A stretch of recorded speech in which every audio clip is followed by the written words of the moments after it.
무슨 1번 정당하다. 신현주당 1번 정당해요, 안 정당해요?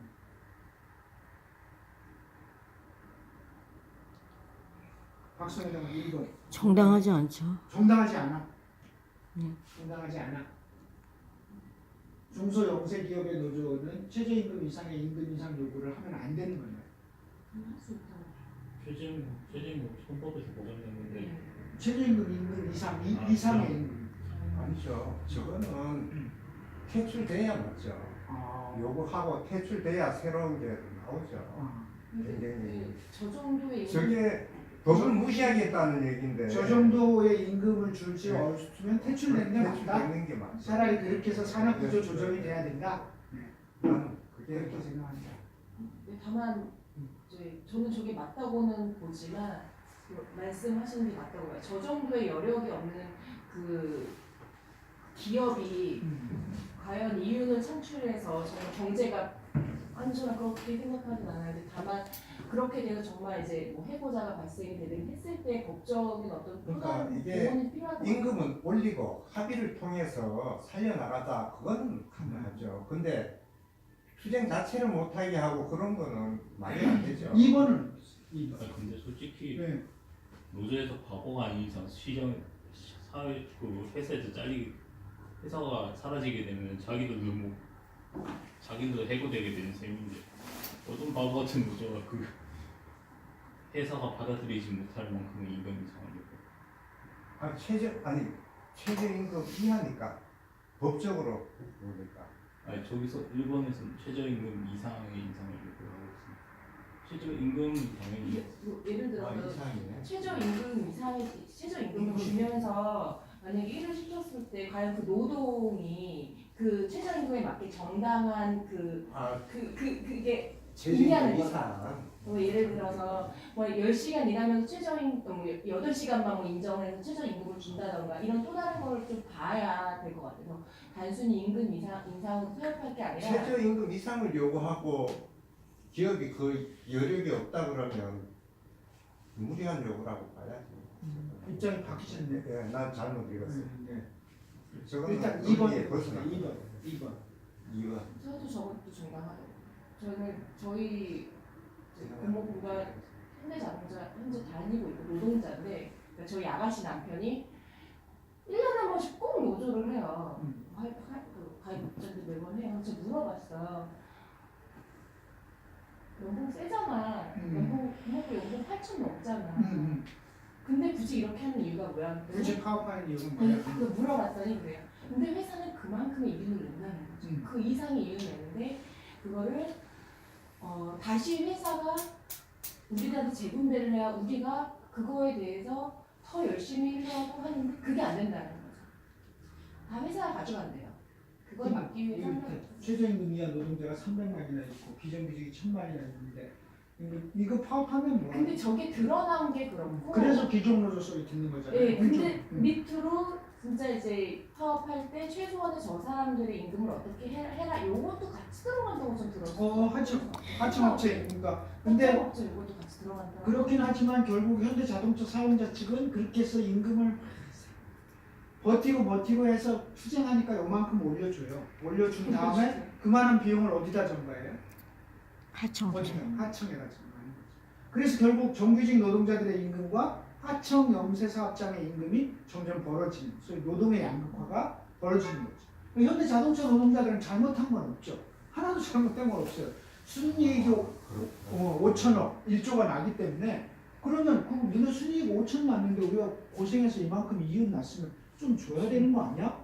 라고 하는데 투쟁하는 순간 저 새끼들은 연봉이 8천만 원이 되는 것들이 파업해 이렇게 또 나오게 되는 거죠. 그러니까 이 구조는 우리가 만든 게 아니라 한국 사회 자본이 만들었는데 그 안에 노동자들의 갈등이 부추겨지는 그리고 그걸 끊임없이 저기에 가장 큰 문제는 현대 삼성은 순이익이 기하급수적으로 늘어서 사내 유보금이 어마무시하게 지금 쌓여있는 상태거든요. 근데 그 수익이 나는 과정에 기여가 과연 경영만으로 그렇게 되겠어요. 그렇죠. 네, 노동자들 노동으로 만들어진 거니까 어느 정도 나눠 가져야 되니까 인상하라 그러면 당연한 거지. 이건 당연하다.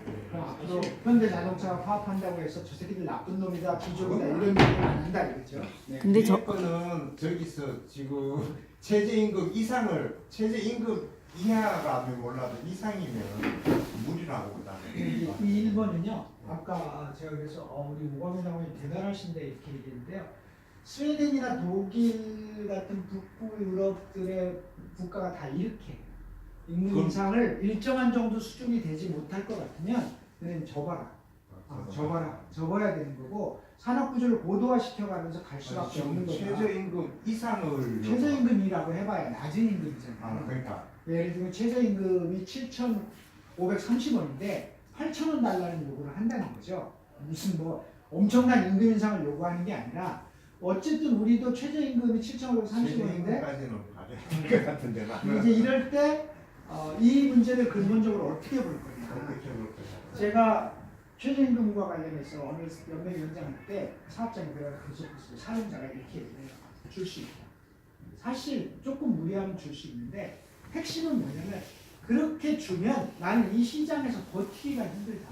그러니까 우리가 이게 돈이 없어서 못 주는 게 아니라 경쟁의 구조 속에서 나만 더 줬을 경우에는 버티기가 힘들다. 그러니까 위원장님 부탁인데요. 드릴게요. 지금 하는 돈 드릴 텐데 그걸 국가가 이만큼 주도록 아예 만들어버렸어요. 최저임금 수준을 지금보다. 그러면 하청 단가를 때릴 때도 거기 맞출 수밖에 없는 건데 여기 와서 사업장에 있는 나한테만 올리라고 하는 건 너무 가혹합니다. 드릴 수 있습니다. 그러나 계속 이 상황이 되면 내가 이 시장에서 버틸 수가 없다는 게 고민입니다. 이런 거. 그러니까 현실적으로는 우리가 스웨덴이나 이런 데처럼 스웨덴은 복지효과를 민감하고 맨날 그죠. 스웨덴은 복지효과를 어떻게 만들었는가? 이렇게 만들어서 퇴출시키고 정리를 해들어. 그렇게 하면서 거기서 나온 노동자들은 사회복지 시스템이 잘 돼 있으니까 재교육을 통해서 다른 사업장으로 보내고 이 정도 이하의 임금을 줄 것 같으면 기업을 하지 마라. 이렇게 해서 구조를 맞춰가는. 그러면서 이제 처음에 그런 문제가 많이 있었습니다만 그렇게 일정하게.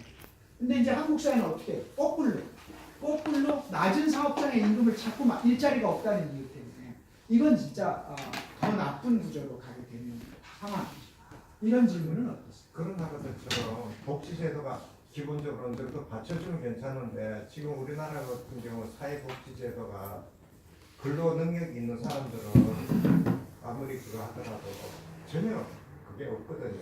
사회복지제도는 제가 누차례 설명드렸습니다만 그 정도 되려면 스웨덴이 약 28%거든요. GDP. 우리나라가 얼마라고요? 10%. 10.1%. 10.8%. 네. 그러니까 그 다음에 OECD 평균이 21%.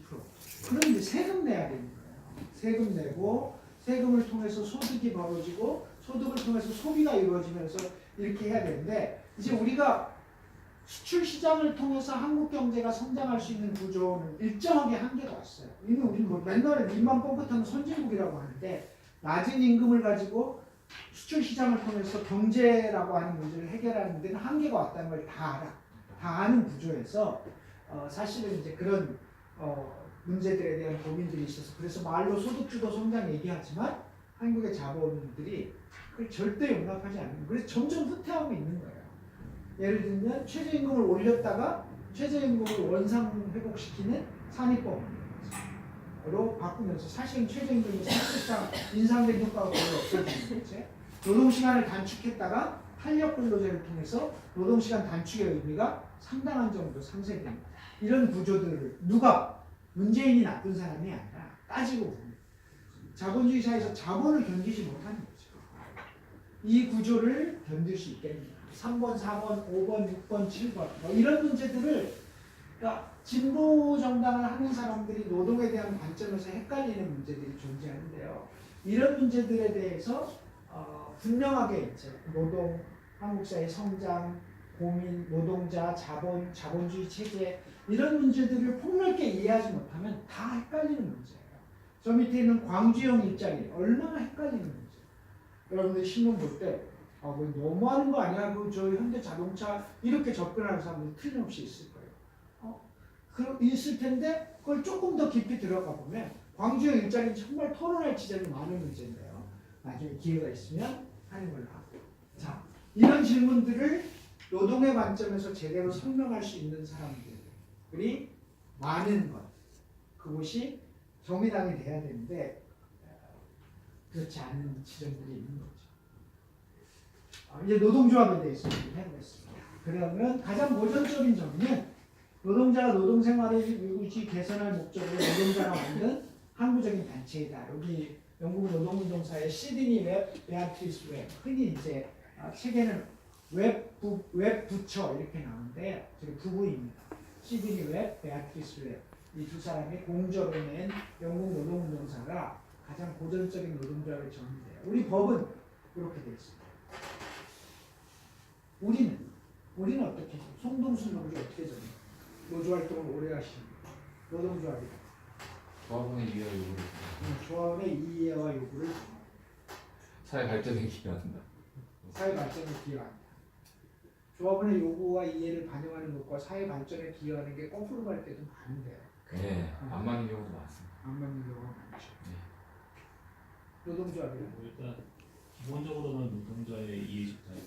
기본적으로 노동자의 이익 집단. 자, 노동자가 잘 먹고 잘 살기 위해 만든 조직. 이익 집단. 사실은 노동조합은 이익 집단이에요. 그리고 그 이익이 누구하고 충돌하냐면 자본하고 충돌하고 거기서 균형점을 찾는 것이기 때문에 이 사람들이 이익을 위해서 투쟁하는 걸 가지고 뭐라고 해서는 안 되는 거죠.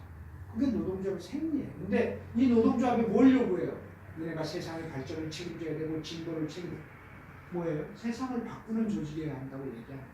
이 딜레마가 존재하는 거예요. 노골적으로 얘기하면. 그러니까 민주노총이 뭘 어떻게 해야 된다. 민주노총이 뭔데? 노동자들의 이익을 대변하기 위해서 생긴 조직이에요. 세상을 여러분 노조 만들 때 박성애 당원 노조 만들 때 조합원들한테 가가지고 야 우리 노조 만들자. 왜요? 세상을 바꿔야 돼. 누가 가입하겠어? 누가 가입하겠냐?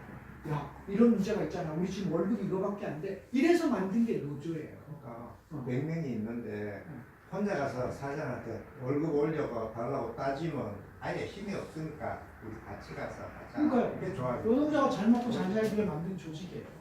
근데 이 조직한테 끊임없이 너네가 사회적 책임을 다해야 되고 현대자동차 너네가 비정규직 문제를 책임져야 되고 이게 언밸런스예요. 원래는 언밸런스지만 그러나 노동조합이라는 게 그런 구조에서 성장하면 사람들이 세상을 바꾸는 조직이라고 얘기하잖아요. 근데 이런 문제에 대해서 중요한 지적을 해요. 아주 빨갱이들이 이런 짓을 얘기해요. 아주 빨갱이잖아요. 레닌. 아주 빨갱이 레닌은 이런 얘기를 노동운동 부르주아 이데올로기, 자본의 이데올로기에 대한 종속으로 이어진다. 왜냐하면 노동조합 운동 자체가 조합주의이기 때문에. 그래서 노동조합주의를 하게 되면 노동조합 운동을 하면 결국 자본주의 체제에서 자기 몫을 챙기는 이데올로기의 예속화가 될 뿐이다. 그래서 노동조합으로 세상을 바꾼다고 택도 없는 소리 하지 마. 이렇게 아예 정리를 해버려요. 그래서 평가가들은 노동조합을 아주 높게 평가하지 않아요. 그건 원래 이익 집단이야. 아까 얘기한 거지. 그걸 인정하고 얘기를 해요. 그러면 또 하나의 빨갱이는 이런 얘기가 하죠. 가장 유리한 상황에서도 노동조합이 할 수 있는 최선은 자본주의의 한계점을 넘지 못한다. 노동조합에서 자본주의를 철폐할 권력도 없고 심지어는 그것을 점차 이루어지게 할 수도 없다. 이익 집단이다. 이렇게 이게 이 두 사람이 이런 얘기를 하는데요. 다만 이 두 사람이 중요한 얘기를 해요. 그럼에도 불구하고 그렇게 사업장 내에서 임금 인상 투쟁을 통해서 사람이 어떻게 된다고요? 노사관계라는 이런 거고 나는 노동자고 너는 자본가구나. 이렇게 의식이 확장되면서 사회적인 의식을 확장시켜가는 부대를 형성하는 데 있어서 중요한 근거지가 된다는 측면에서 노동조합 중요해요. 그러나 노동조합 갖고 세상을 바꾸고 이런 얘기 함부로 하지 마라고 얘기하는 사람이 두 사람뿐만 아니라 웬만한 혁명가는 다 그렇게 얘기하는 거죠. 근데 우리는 노동조합이 세상을 책임져야 되고 현대자동차는 왜 비정규직 문제를 저렇게 방치하고 민주노총은 어쩌고 이게 사실은 좀 웃기는 얘기이긴 해요. 웃기는 얘기이긴 하지만 그렇다 하더라도 민주노총 정도 되면 노동자 전체 이익을 생각해야 되는 거죠. 그렇지만 만약에 노동조합이 그런 거라고 생각하지만 그렇지만 노동조합이 없다면 이윤을 추구하는 세상에서 인간의 문제를 누가 책임질 거냐는 거죠. 그래서 사업장에서 투쟁하다 보면 인간과 자본의 문제를 고민하기 시작해요. 아, 사람 사는 게 참 그러면서 노동 이것은 결국 인간이고 그러면 나의 공장 내에 나뿐만 아니라 밖에 있는 인간들을 생각하기 시작하는 거죠. 그래서 노동조합이 제도 이제 노조하면서 늘 얘기하는 건 뭐냐면 사업장에 갇히지 마. 기본적인 출발은 사업장 조합원들의 호주머니에 한 푼 더 넣으려고 출발한 거지만 이게 결국 노사 간에 발생한 모순이라는 것은 사회적으로 보면 노자 간의 모순 때문에 발생한 거기 때문에 이 모순을 해결하기 위해서 밖의 모순을 해결해야 된다는 생각을 조합원들에게 그래도 끊임없이 해주는 집행부가 돼야 된다. 그거 안 하면 당연히 조합주의가 되죠. 근데 오히려 집행부가 어떤 사람들이 많아요? 우리끼리 잘하자. 그런 사람이 더 많은 거죠. 그러다 보니까 노동운동이 엉망이 되는 구조가 있죠. 그래서 노조 집행부는 끊임없이 그런 문제에 고민해야 됩니다. 그래서 노동조합은 그 한계에도 불구하고 여전히 노동자의 유일한 무기이고 세상을 바꾸는 조직이고 자본주의 체제의 모순에 저항하는 유일한 집단이다라고 하는 거죠. 한국의 노동운동과 민주노조운동의 역사 이것은 여러분들의 숙제로 내드리겠습니다. 시간이 벌써 많이 흘렀기 때문에 제가 한 20분쯤 시작했나? 네. 이것은 여러분들이 책을 보세요. 저 오늘 책 읽을 책도 했으니까 한국 노동운동 사전 한번 읽어보세요. 70년대, 80년대. 이 방금 앞에 있던 사람 이 사람 누구예요? 이 사람 이소선 여사와 전태일 여사. 1970년 11월 13일에 있었던 전태일 여사의 분신 사건. 그리고 나서 이어진 70년대 민주노조운동, 80년대 민주노조. 그리고 1987년 아까 얘기한 789 투쟁 울산의 모습 이렇게 투쟁을 하고 그러면서 이 시기에 노동조합들이 얼마나 많이 폭발적으로 일어났는지를 보여주는 통계입니다. 그렇게 해서 한국의 노동운동은 전노협을 만들고 담병호 위원장이죠. 전노협을 만들고 또 민주노총을 만들고 그렇게 해서 여기까지 왔습니다. 그러니까 민주노총에 대해서 여러분들이 애정을 갖고 바라봐 주시는 게 필요하다. 한국 노동운동을 위해서 시간이 많이 갔습니다만 한 두어 가지만 설명을 드릴까요? 기업별로. 아까도 얘기했지만 노동조합이라는 게 원래 뭐죠? 노동조합이라는 게 원래 이익집단. 근데 이 이익집단이 기업에 딱 갇힌 기업 내의 이익. 그러니까 세상이 다 망해도 현대자동차가 돈을 많이 벌어야 어떻게 돼요? 내 월급이 올라. 내 월급이 오르고 현대자동차가 돈을 벌어야 내 월급이 오르기 때문에 그렇기 때문에 기업별 노조 내에서 이 기업 안에 인식이 되면 노동자라고 하는 계급적 의식보다는 뭐가 생겨나요? 종업원 의식. 이 구조가 기업별 원래 노동조합이 뭐라고? 이익집단인데 우리나라의 노조 형태 자체가 기업별 노조가 돼 있다 보니까 가뜩이나 원래 조합원들이 조합주의를 지향할 수밖에 없는 데다가 이걸 기업으로 묶어놨어요. 외국은 노동조합 체계가 이렇게 안 돼 있거든요. 산업별로 돼 있기 때문에 그래서 우리 산업의 노동자들 그래서 현대자동차나 아니면 작은 영세의 하청업체나 같은 노조의 하나의 조합원이라는 구조가 존재의 양식 자체가 노동자들의 인식을 확장시킬 수 있도록 됩니다. 그게 산별로죠. 네, 그게 산별이죠. 공공부문이 어때요? 이거 외국 같으면 공공부문이 뭐 지하철, 뭐 철도, 거기다 공무원까지 포함해서 공무원도 있고 뭐 철도, 가스, 뭐 다 뭐 보유 무슨 뭐 이렇게 공공의 일을 하는 사람들을 묶어서 정부하고 직접 교섭하는 거죠. 그래서 만약에 잘 안 되면 어떻게 돼요? 지하철이 파업하는 날 철도도 파업, 가스도 파업. 그래서 파업이 자주 일어나요, 안 일어나요? 파업이 안 일어나요.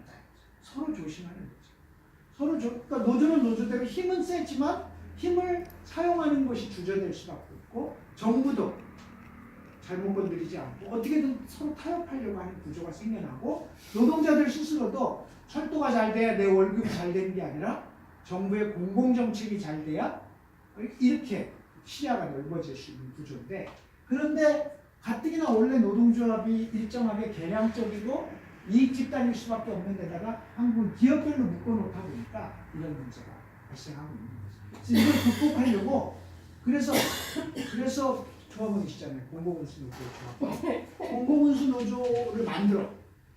제가 있을 땐 공공연맹이었는데 공공운수노조. 산별이야 우리는. 해도 소용이 없어요. 산별의 핵심은 뭐냐면 사용자가 교섭에 응해요. 교섭에 응하지 않으면 아무 의미가 없는 거예요. 정부가 알았어 인정할게. 그럼 공공부문 전체와 관련해서 총리하고 공공운수노조 위원장하고 하자. 아니면 기재부 장관하고 하자. 그래서 내년도 뭐 공공부문의 예산을 이렇게 하고 복지부문은 이렇게 하고 이렇게 하고 복지노동자들의 초원을 이렇게 하도록 하자. 뭐 이렇게 정리가 돼야 되는 구조인데 정부가 너네끼리 해. 우리 사용자가 아니야 라고 하는 순간 지들끼리 이제 하는 거죠. 하다 보면 어떻게 돼요? 완전 각계격하고. 독일의 금속노조는 조합은 600만 명. 우리로 말하면 그 안에 현대자동차, 기아자동차 이런 데가 들어가 있어. 거기는 산별 교섭을 해. 근데 우리는 어떻게 해요? 우리는 말로는 금속노조지만 결국은 따로따로 교섭해. 왜? 산별 교섭이 안 되니까. 금속 사용자 단체가 나와야 될 거 아니야. 다 나와가지고 안 나와. 안 나오니까 따로따로 해. 그러면 이제 지들끼리 막 야 우리가 진짜 배신하게 어디야. 이래가지고 저 산속에 들어가 지들끼리 수련회 한다. 어깨 걸고 뭐 함께 가자 우리 일을 둘러싸고 별 5만 가지 일을 다 해. 절대 배신하기 없기. 손가락 거. 그래서 언제까지는 뭐래요? 언제까지는 교섭하고 며칠 날 재미 발생 신고를 같이 하고 며칠 날 총파하고 같이 들어간다 이렇게 해. 그러면 서울 지하철을 불러 사용자가 시장에 요구사항이 얼마야? 5%입니다. 그러면 이제 얘기하죠. 정부 예산이 3%니까 일단 3%로 발표하고 나머지 2%는 내가 챙겨줄게. 대신에 비공개로 하자. 이렇게 얘기하면 위원장이 뭐라고? 그렇게 못합니다. 이렇게 얘기하죠. 그러면 이제 사용자 측은 조합원들에게 뭐라고 해요? 줄 거 다 줬다. 5% 줬는데 너네 위원장이 뭐예요? 조합원의 권익에는 아무 관심도 없고 정치 투쟁만 하려고 한다. 이렇게 소문을 내. 그럼 조합원들이 노조 사무실에 와서 위원장한테 얘기해. 정말 위원장님 대단하십니다. 라고 얘기하는 게 아니라 난 찍어 그냥. 그렇게 해서 찍어. 저는 그렇게 못합니다라고 해서 표결에 붙여. 쟁이 가야 됩니다. 약속한 날짜. 그런데 조합원들이 준대잖아요. 보이는 데서 주거나 안 보이는 데서 주거나 다 주는데 어차피 5% 받는 건 마찬가지인데 그거 꼭 저 문서에다가 5% 준다고 써야 돼? 라고 해가지고 파업을 어떻게 해요? 부결시키면 다 네? 조합원 교육을 잘못시켰지. 조합원 교육을 잘못시킨 게 아니고 조합원은 누구나 이기적이에요. 조합원이 무슨 투쟁의 전사와 혁명가로 태어난 사람 하나도 없어요. 다 자기 호주머니에 돈 부르는 게 최고지. 그래가지고 타결하면 어떻게 돼요? 타결하면 지하철이 그렇게 타결하면 다음날 신문에 대문짝만 합니다. 서울 지하철 3%로 타결. 공공연맹 공동투쟁 전선에 균열 생겨. 그러면 다음날부터 철도가 교섭이 안 되는 거죠. 3% 받든지 말든지. 저 산골짝 가서 손가락 엄청 거는 거 아무 소용없는 거죠. 이게 기업별 노조의 치명적인 문제예요. 그러다 보면 그렇게 해서 한 해를 넘어가면 다음에는 어떻게 해요? 철도가 되시죠. 작년에 지하철 저렇게 될 때는 우리만 손해봤어. 이렇게 되는 거죠. 이거를 끊임없이 이런 방식으로 기업별 노조라고 하는 구조가 그래서 이게 되게 무서워서 노동자의식 아까 얘기한 것처럼 뭐 조합원 의식이 약하다? 약하게 만든 구조라니까 저 자체가. 이런 구조의 한국의 노동운동이 존재하고 있습니다. 다 설명하기 되게 어려운데요. 한국에서는 정치투쟁도 법적으로 금지되어 있고요. 그 다음에 뭐 단결권의 제한 문제, 예를 들면 전교조나 공무원들이 아직도 법에 놓여있는 구조가 있고요. 뭐 전임자 문제 저런 것들도 그러니까 예를 들면 우리가 한때 집중적으로 공격받았던 것 중에 하나가 야 노조 활동하려면 지돈 들여서 해야지. 응? 지돈 들여서 해야지 왜 회사 일도 안 하는 사람 조합 전임자 시켜가지고 막 이렇게 그 신문에 나 봤죠?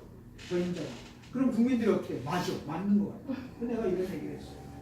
야 너네 상공회의소 운영 어떻게 하는 거야? 너네가 해비내잖아. 야 노동조합도 마찬가지야. 그래서 상공회의소가 하는 일이 뭔데? 내가 상공회의소 출신이야. 자본의 이익을 위해서 온갖 돈을 들여가지고 박사들 모아서 연구시켜가지고 노동시간은 더 늘려야 됩니다. 탄력근로 이런 거 하잖아. 그 돈 너네 누가 내는데? 우리가 일해서 번 돈에서 내잖아. 응? 노동단체도 마찬가지지. 자본주의 사회에서 너네는 너네 돈 벌어가지고 너네 자본가단체 하는데 우리 그럼 뭐 어쩌라고? 왜 이게 전임자들의 월급 주는 문제를 우리는 이렇게 이제 설명하죠. 그래서 그렇게 하고 민주노총도 만들고 해서 우리가 돈도 내고 해야 되는 거 아니야? 이렇게 얘기했는데요. 결정적인 문제는 한국 기업들도 돈이 없어요. 돈이. 그리고 노동운동의 역사가 짧아서 무슨 독일처럼 뭐 20몇 층, 30몇 층짜리 건물이 있는 것도 아니고 민주노총 경향신문사에 새들어 살고 있고 지금은 월급 주는지 모르겠는데 채굴을 밥 먹듯이 하는 게 민주노총이었어요. 돈이 없으니까. 거기서 무슨 자본하고 싸움질을 하고 귀족노조고 뭐 지금도 노조의 전임자들 임금 최저임금 받아요. 최저임금 받고 있는 거죠. 결과적으로. 지금은 그래도 월급이라도 주죠. 월급 못 받던 시절을 생각하면. 하여튼 뭐 이런 키워드들을 좀 이해하시고요. 그럼에도 불구하고 쟤들이 욕한다고 해서 우린 잘못한 거 없다고만 할 거냐. 정규직 노조 중심의 노동운동 문제를 극복해야 돼요. 그래서 어쨌든 이 오늘도 뭐 청년들을 대상으로도 뭐 그런 얘기도 하고 있는데요. 한국 사회 비정규직이 존재하면 정규직은 고용이 불안해질 수밖에 없어요. 이건 필연적인 문제예요. 여러분들한테 제가 언젠가 한번 물어봤잖아요. 야, 너 사장 되면 비정규직 쓸 거야, 안 쓸 거야? 응? 같은 돈으로 2명 쓰는데. 그러니까 비정규직을 마음대로 쓰는 사회, 비정규직이 넘쳐나는 사회의 구조에서는 당연히 비정규직을 쓰는 거죠. 근데 그 사회의 문화가 비정규직을 써서는 안 되는 문화, 비정규직이 작은 문화이면 정규직도 고용이 안정되는 거죠. 근데 비정규직이 끝없이 늘어나면 회사의 사장들은 끝없이 저런 걸 빨리 자르고 비정규직으로 교체해야 되는 이 생각을 하게 되는 거죠. 그런 구조가 존재하기 때문에 정규직 중심의 노동운동 그러다 보니까 정규직들이 아까도 얘기했잖아요. 어쨌든 먹고 살만한 노동자들 그나마 거기에다가 먹고 살만한 노동자니까 분노가 점점 약해요. 두 번째는 싸워도 욕만 먹어요. 당연히 정당한 투쟁인데도 욕 먹으니까 대충 해요. 이제 대충. 그러니까 근데 민주노총의 중심이 누구예요? 정규직이죠. 그러니까 민주노총이 안 싸우기 시작하는 거예요. 집회 나가면 지난번 노동자들의 집회 80%가 비정규직 모인 사람들이에요. 뭐 7만이 모였다, 5만이 모였다. 그 중에 4만에서 4만 명 이상 다 비정규직만 와 있어요. 이제. 이 현실, 이 구조를 극복하지 않는 한 한국의 노동운동은 발전하기 어렵고 망할지도 몰라요. 그럼 한국의 노동운동이 망하면 민주노동당원이 성공해요. 앞으로 노동자 할까? 그러니까 이런 고민들이 있죠. 우리 스스로도 나쁜 놈들 왜 우리만 욕해 우린 잘못한 거 없어가 아니라 이걸 빨리 비정규 운동을 확산시켜가는 노력이 있어야 되는 거예요. 기업별 노조 문제는 아까 제가 얘기했으니까 설명할게요. 지속 가능한 운동. 이건 참 심각한 문제예요. 여기 송동순 동지 왔는데 저분이 저래 보여도 나이가 이제 거의 50에 가까우신 분이신데요. 젊어 보이잖아요. 그렇죠? 네. 그렇게 안 보였죠. 맞죠? 그러니까 저분은 늘 걱정하는 거죠. 지하철의 청년 조합원들이 비정규직을 정규직화 시켰다고 1000명 가까이가 탈퇴하고 아니 쟤들이 이제 노동조합을 책임져야 되는데 나는 저 나이 때 노동조합을 위해서 진짜 몸 바쳤는데 그 청년 시절에 쟤들은 왜 저래 이렇게 생각하는 거죠. 이 구조 내에서 과연 이 운동이 지속될 수 있겠는가. 솔직히 저런 분들은 늘 걱정이에요. 솔직히 말하면. 이 장면 한번 볼까요? 이 사람 누군지 신문을 보는 사람들은 뭐 기억나시죠? 마지막 이제 사법시험이 없어졌잖아요. 마지막 사법시험에 수석 합격자예요. 여성인데 10번 떨어졌어요. 10번. 그러면서 10년 이상을 오롯이 쏟아부어 마지막 수석의 영광을 차지한 사법고시 이혜경 씨 37에 됐어요. 20한 두어 살부터 시작했던 거라고 보면 그러니까 이제 대학 졸업하고 본격적으로 했던 모양이죠. 근데 뭐 원래 따지면 한 15년쯤 한 거죠. 사법고시 따지고. 그래서 붙었어요. 15년. 울면서 공부했습니다. 그래서 조선일보 이게 조선일보 카드뉴스예요. 조선일보도 이런 걸 좋아하잖아요. 목표를 향해 달리는 청년들에게 해주고픈 말이 넘어지는 것을 두려워하면 더 큰 좌절을 겪는 것 같아요. 다시 일어설 때만 이런 얘기를 미담처럼 보이지만 넘어지는 것을 두려워하는 게 아니라 청년들은 이미 넘어져 있어요. 넘어져 있는 거고 일어설 힘도 없어요. 이 사람은 15년 동안 공부할 수 있었던 건 뭘까요? 돈 있어서 한 거예요. 버틸 수 있었어요. 부모가 해줬겠지. 부모가 해줬다. 버틸 수 있었던 거죠. 그런데 이 친구가 하는 말이 넘어지는 것을 어쩌고 저쩌고 이렇게 얘기해요. 청년 세대라는 게 이렇게 힘든 세대 따지고 보면 그 청년 세대 이 장면이 어느 장면 같아요? 진짜 비정규직 가운데 같아요. 이쪽에 한번 읽어보세요. 결과에 뭐라고 썼어요? 결과의 평등 영어로 결과의 평등 No. no 기회의 평등 Yes. yes 이렇게 써요. 여기 제대로 된 뭐라고? 전환 제대로 된 이것은 문재인이 대통령이 되고 나서 첫 번째로 방문했던 인천공항 비정규직 제로 시대를 열겠습니다. 그래서 그때부터 인천공항에는 비정규직과 정규직의 싸움이 붙기 시작했습니다. 인천공항은 여러분도 아시다시피 8년 동안 세계 1위 공항입니다. 8년 동안. 공항을 평가하는 국제기구에서 세계에서 제일 좋은 공항으로 1등을 8년 연속 끊게 됩니다. 인천공항은 대략 17,000명 정도가 근무를 하는데 정규직 2,000, 비정규직 15,000이 근무합니다. 이 사업장에 와서 정규직 전환 얘기를 하고 갔습니다. 그때부터 정규직 전환 문제가 붙었고 온갖 문제들이 발생하고 있으면서 공청회가 열렸습니다. 공청회가 열려서 정규직도 동원하고 비정규직도 와서 큰 국제회의실에 가운데를 놓고 양쪽으로 쫙 갈라앉아서 지금 그렇게 피켓들을 하고 있는 거예요. 정규직 조합은 일어나서 얘기합니다. 나는 여기 인천공항에 들어오기 위해서 2번 떨어졌다. 이렇게 얘기했습니다. 실화를 얘기합니다. 2번 떨어졌다. 8년 동안 세계 1등을 하는 여기 이 공기업에 정말 들어오고 싶습니다. 그리고 나는 그 사이에 고시촌에서 컵밥 먹으면서 새우장을 자면서 치열한 경쟁을 거쳐서 들어왔다. 그런데 그렇게 해서 들어와서 이제 그 인고의 세월을 넘어서서 직장 생활을 하려고 하고 있는데 어제까지 청소하던 아줌마가 정규직이 된다는 거 공정하지 못하다. 형광등 갈아 끼우던 전기 만지시던 분이 나랑 똑같은 정규직이 된다는 거 공정하지 못하다라고 얘기해요. 이렇게 공정하지 못한 구조에서 나는 기회를 그 사람들도 시험 볼 기회와 이런 것들이 다 평등하게 주어졌다고 본다. 그럼에도 불구하고 그런 건 다 인정하지만 무조건 똑같이 정규직 공략하기 어렵다. 공정하지 못하다. 이렇게 얘기했습니다. 비정규직에서 일어나서 얘기합니다. 당신이 들어오고 싶었던 세계 1등 공항 8년 연속 1등 인천공항.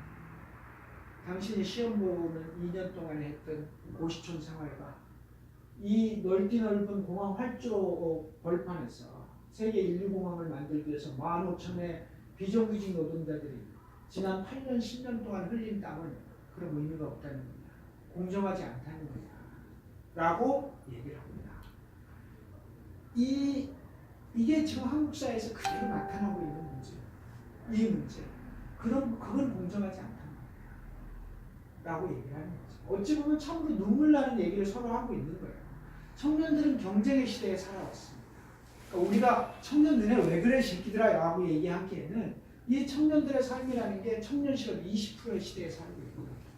끊임없이 추락할 수밖에 없는 구조에서 여기서 경쟁에서 실패하면 완전히 낙오할 수밖에 없는 구조의 삶 속에서 들어왔는데 그런데 갑자기 용납이 안 된다고 보는 이 구조 어쨌든 이 사람들이 이 청년들을 중심으로 한 사람들이 한국의 노동운동의 중심으로 가야 되는데 비정규직은 늘어나고 있고 사회 구조 전체를 보면서 비정규직이 늘어나면 자기들의 고용도 불안해질 거라고 하는 생각을 하기에는 살아온 삶이 너무 팍팍한 거죠. 저는요 직장 졸업하고 나서 한 10군데 붙었어요. 예를 들면 대한상공회에서 갈 때도 취업을 한 10군데쯤 했어요. 10군데. 골라서 왔거든요. 진짜. 그러니까 지금 청년들의 심정을 제가 함부로 얘기할 수가 없는 거예요. 만약에 제가 진짜 원서를 10개 내는 데마다 계속 빠꾸를 맞았다면 그 절망감은 어땠을까? 라고 하는 거죠. 오늘도 제가 철도 시설 갔다 왔는데 철도 시설 갔는데 원서 낸 사람이 80명 뽑는데 원서 낸 사람이 3,000명이에요. 3,000명 중에 80명을 뽑는 거예요. 그러니까 그렇게 해서 들어온 거예요. 어쨌든 본인들의 입장에서. 그런 구조에서 발생하는 거죠. 이런 문제들이 오늘 한국 사회 문제죠. 근데 이 구조 내에서 노동운동의 장기적이고 지속적인 전망을 어떻게 바꿔야 할까? 사실 이 그림 우리가 만든 게 아니잖아요. 자본주의 체제가 만들고 자본이 만들어놓은 노동시장의 양극화와 노동시장의 이중적 구조예요. 결국 그 내에서 싸우는 건 힘을 합쳐서 야 자본 이게 아니라 서로 싸우게 되는 구조가 만들어지는 거죠. 그리고 자본은 뒤로 빠져있는 구조입니다. 이 속에서 노동의 자유를 찾아가야 되는 게 우리의 역할이죠. 노동의 양극화 문제 또는 새로운 환경. 그러니까 여러분 노동조합 하면 좀 낡았다 뭐 이런 느낌은 좀 들긴 들죠. 안 들어요. 후져 보이잖아요. 좀 후져 보이죠. 근데 옛날에는 노동조합 할 때요. 여기 저분은 아닌데 충분해 보이는 거예요. 그래요? 그러면 저는 옛날에 노동조합 할 때 양복 입고 다녔거든요. 조합원들이 양복 입으니까 제가 원래 사무직이니까 넥타이 넣고 아무런 문제가 안 됐었는데 어느 순간 노동조합 하는 사람은 조끼에 등산복을 입고 약간이라도 뭐 넥타이를 매면 저 새끼 맛이 갔네 뭐 이렇게 약간 그런 문화가 생겼어요. 그게 97년 IMF 이후부터 생긴 거예요. 97년 IMF 전에는 저 넥타이 매고 연맹위원장 했거든요. 왜냐면 우리 사업장이 주로 공공부문의 사무직들이니까. 그랬는데 97년에 워낙 많은 사람들이 길거리로 쫓겨나고 늘 투쟁하는 시기이고 맨날 밤에서 자고 한대서 자든 그런 걸 겪으면서 투쟁이라고 하는 게 일상화가 되고 그러다 보니까 문화 자체가 점점 시민들과 약간 괴리가 시작된 거예요. 그래서 운동권이 표시가 나요. 이건 좀 극복해야 되는 거 아니냐, 시민과의 친화나 뭐 이런 문제의식도 있는데요. 꼭 그게 아니더라도 새로운 환경에 적응에 실패하고 있는 건 사실이에요. 이 문제에 대한 고민이 필요하다 이렇게 보여져요. 어쨌든 제 얘기를 이제 맞춰가는데요. 제가 간간히 정의당 얘기를 했었습니다만 이 포스터 한번 봅시다. 이게 통합진보당을 만드는 날